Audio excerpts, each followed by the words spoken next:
Everyone seems to think that Eve's temptation began with a bite of an apple, but the fall of humanity did not begin with fruit. It began with a question, a prompt, a linguistic hack, a linguistic track, a carefully engineered sentence that reshaped human perception. What if the serpent wasn't just a snake, but perhaps maybe the first algorithm?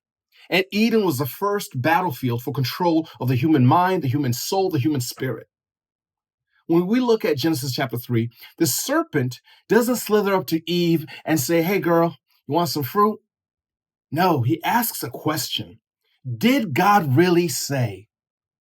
This is the first prompt in human history, a prompt designed to alter interpretation, not to provide or extract information. He didn't need to lie. He just needed to shift Eve's frame. One small nudge, one small subtle angle, and suddenly the entire operating system of Eden became vulnerable. If you've used AI, ChatGPT, Claude, Gemini, whichever platform that you use, you know something. You know that output is controlled by input.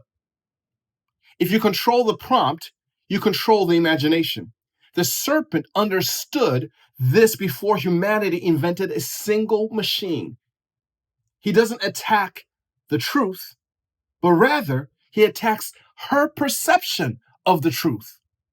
He reframes God's instruction just a little bit, just slightly, in order to create doubt, distance, and disorientation. That's not persuasion. That is what we call engineering.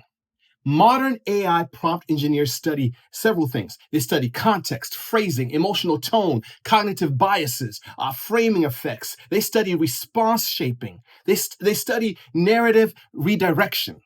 The serpent uses all of these tactics all in one sentence. Let's look at his strategy. Number one, misquote God. He adds words that God never used. God never said these words. This is what he says. He says, "Did God really say you can't eat anything?" And hyperbole is a powerful tool of manipulation. Number two, he introduces doubt.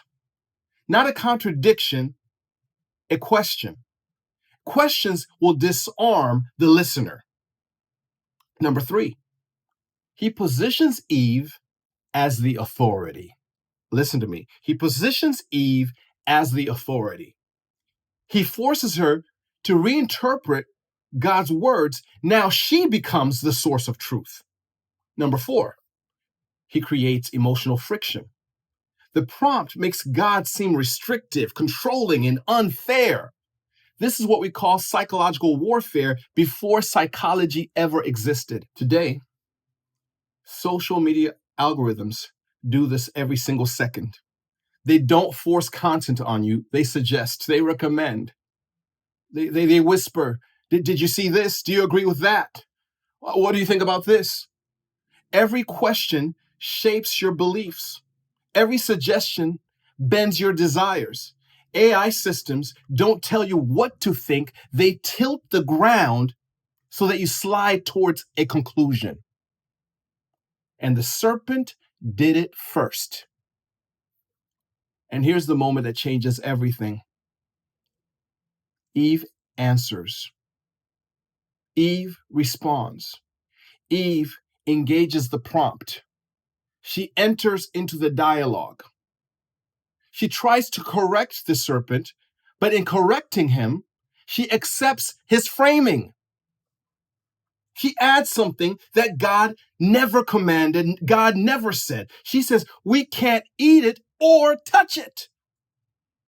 That's your second prompt. Now the AI, the adversarial intelligence, catch that, the adversarial intelligence has her. Eve is no longer thinking with God. She's thinking about God without God. She's no longer thinking with God. She's thinking about God, but without him. That's the hack. Once Eve accepts the serpent's framing, the second prompt has hit. You will be like God. This is the same heart of temptation, and it's the same promise behind artificial intelligence today. AI tells humanity, you can be unlimited, you can know everything, you can transcend boundaries, you can become godlike. It's not the technology that's dangerous, my friends. It's the ancient lie wrapped up in technological skin. The serpent offered divine knowledge without divine relationship. AI offers divine capability without divine character. Same temptation, new interface. As soon as Eve accepts the serpent's prompt, she disconnects God's voice. And humanity today is repeating the same pattern.